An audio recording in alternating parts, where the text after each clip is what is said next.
പാരമ്പര്യം കൈവിടാതെ തൊഴിൽ ചെയ്യുന്ന ചിലർ നമുക്കിടയിൽ ഇപ്പോഴുമുണ്ട്. അങ്ങനെ ഒരാളാണ് ആലപ്പുഴ കഞ്ഞിക്കുഴി സ്വദേശി ദാമു. വാരിക്കുട്ട നിർമ്മാണമാണ് ദാമുവിൻ്റെ തൊഴിൽ. മുളയും കയറും ഉപയോഗിച്ചുണ്ടാക്കുന്ന കുട്ടകൾക്ക് ഇന്നും ആവശ്യക്കാർ ഏറെയാണ്.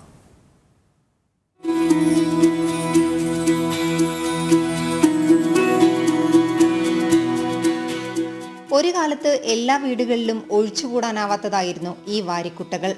ഇന്ന് ആ സ്ഥാനത്ത് പ്ലാസ്റ്റിക് കുട്ടകൾ പല രൂപത്തിൽ വന്നെങ്കിലും നാടൻ കുട്ടകൾ തിരക്കി ഇപ്പോഴും ആവശ്യക്കാർ ദാമുവിന്റെ വീട്ടിലെത്തും. ഞാൻ പണി ചെയ്യാൻ തുടങ്ങിയിട്ട് 40 വർഷത്തിന് മേലായി. ഇപ്പം മുമ്പത്തെ പോലുള്ള ചെലവുകളില്ല. എങ്കിലും പരമ്പരാഗതമായി ചെയ്തുകൊണ്ടിരുന്ന തൊഴിലാണ്, അതിപ്പോഴും ചെയ്തുകൊണ്ടിരിക്കുകയാണ്. കൃത്യമായ കണക്കെടുത്തിട്ടില്ല, എങ്കിലും ഒരു ദിവസം 2 എണ്ണം ചെയ്തെടുക്കാം.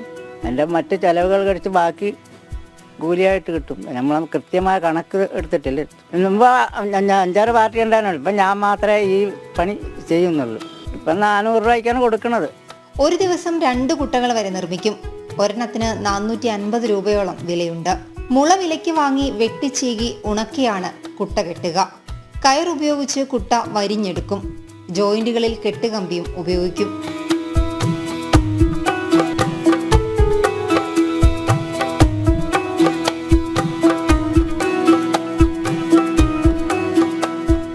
കുട്ട നിർമ്മാണത്തിൽ 4.5 പതിറ്റാണ്ടിന്റെ പാരമ്പര്യമുണ്ട് ദാമുവിന്.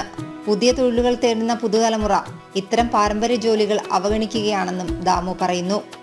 ഇന്നും കൃഷിക്കാർ ഏറെയുള്ള കഞ്ഞിക്കുഴിയിൽ വാരിക്കുട്ടകൾക്ക് ആവശ്യക്കാരും ഏറെയാണ്.